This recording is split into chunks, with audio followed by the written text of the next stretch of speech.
This is the world of revolution, and we are going to talk now about the situation in Israel today, March 20th, 2025, at noon, here in Rio de Janeiro, 5 p.m. in Jerusalem, at the time I recorded this video.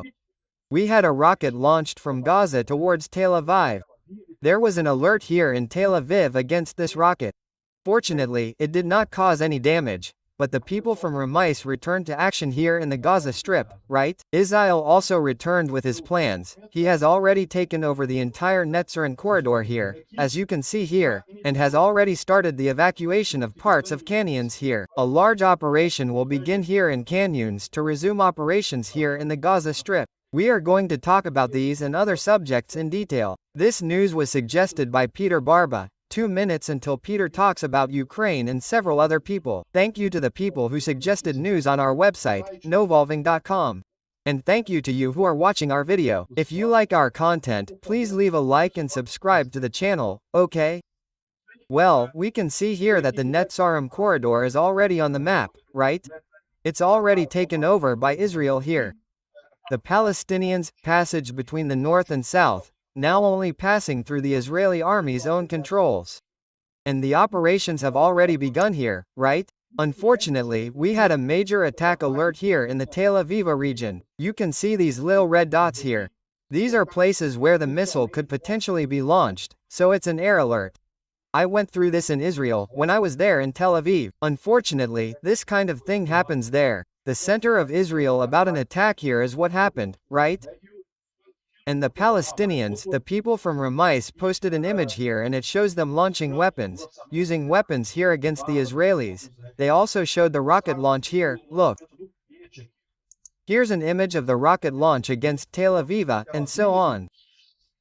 That's what led to this alert. There in the region, right? Fortunately, the rocket didn't cause any problems, but of course, this will lead to Israeli actions to eliminate this type of problem, right? In fact, there were 3 long-range rockets launched from the Gaza Strip towards Israel. According to the military, according to the army, one of the rockets was intercepted by anti-aircraft defenses and the other 2 fell in open areas, so there was no problem. There are no reports of injuries or anything like that, but it is the first attack by Israel, by HAMAS against Israel since October 7, 2024. Which was the anniversary of the 2023 attack, which was the attack that started, right? That terrible terrorist attack, right? Israeli operations in the Gaza Strip are starting to gain momentum, right? You've already seen here, the entire Netzarim corridor is already in place, which is always the first thing Israel does here, is to take over the Netzarim corridor. It's already taken over by the Israeli army. And now there is a very strong operation here in canyons, okay? So the Israeli army has already ordered the evacuation of part of canyons to the region of Mawali, right? What is the name of the place here? In Maoz, Almazi, which is this region here that is considered a humanitarian area, right? So for people to leave here and go here to Almawazi, which is, let's say, the coast of canyons here, right?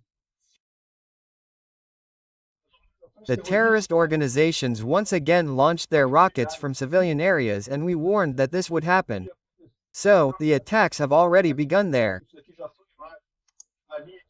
These are images of canyons being obliterated by Israeli forces now, right? Well, there was a possibility of peace. Israel did everything to maintain peace, did everything to have the extension of the first ceasefire, did everything to have phase 2 of the ceasefire. The people of HAMAS did not accept either of the 2 alternatives. So, now what remains is this, right? Well, there were several operations in that region. And in addition, the Israeli army and Shin Bet announced that 2 more HAMAS officers were killed in attacks in the Gaza Strip. By the way, the attacks continue, okay? There was a very large attack a few days ago that killed 5 people. We talked about that, 5 HAMAS leaders and their entire families. But other attacks have been happening over time, precisely targeting the HAMAS leaders, right? So, we had the death of Rashid Jaju, who is the head of the HAMAS security mechanism and would have replaced Sam Odek, who was also killed some time ago in 2024, right?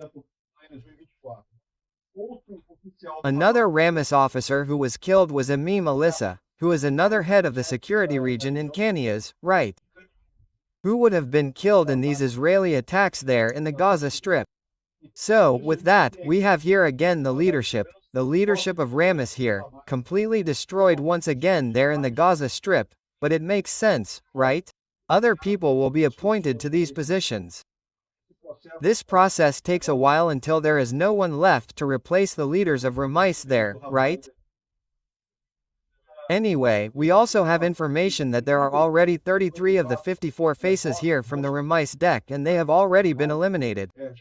So, the vast majority here have already been eliminated. 4 leaders in Qatar, 2 leaders in Turkey, 2 leaders are being sought there in Lebanon, right? But the rest of the people have already been eliminated here. The King of Spades and the 8 of Spades were eliminated this week, right? So, the King of Spades, this guy here, and the 8 of Spades, this guy here, were these 2 eliminated there and from yesterday to today, right? Well, the Pre-War Study Institute talks about Trump's conversation, Trump's letter to the Supreme Leader and setting a 2-month deadline to reach a nuclear agreement. Otherwise there will be consequences for the US against Iran. Attallah is worried about this and criticized Israel for the attack in the Gaza Strip and so on, but the truth is that his situation is very complicated in the end. Even Macron here also asked that all French citizens leave Iran immediately. Things must get ugly for Iran now, right? He still has a 2-month deadline, so we're still in the middle of March, there's still April, but if Trump's promise is true by the end of April, beginning of May, things should get bad for the people in Iran too, right? Well, besides that, we had a visit from one of the hostages in Gaza, who was recently released, right? Eli Sharabi. The terrorists killed his wife and 2 children on October 7th. He was kidnapped to Gaza, starved, and tortured physically and mentally for 500 days. And now he's fighting for the freedom of the 59 hostages who are still being held in the Ramis, right? He's been to the White House, spoken to Trump and stuff like that. He's a hero. I'm glad he's playing this role too. He spoke at the UN here about the hostage situation there, right? That kind of thing is really absurd. That's great news. Thank you for watching the video until the end. If you liked the content, don't forget to like it. This helps the channel grow and reach more people. If you didn't like it, leave a dislike and explain in the comments how we can improve. Also, comment on suggestions for topics that we can bring here. Insulting comments or comments defending dictatorship and war criminals will be summarily blocked. I appreciate your understanding. If you're not yet subscribed to the channel, consider subscribing by clicking the subscribe button below and checking the bell for all notifications.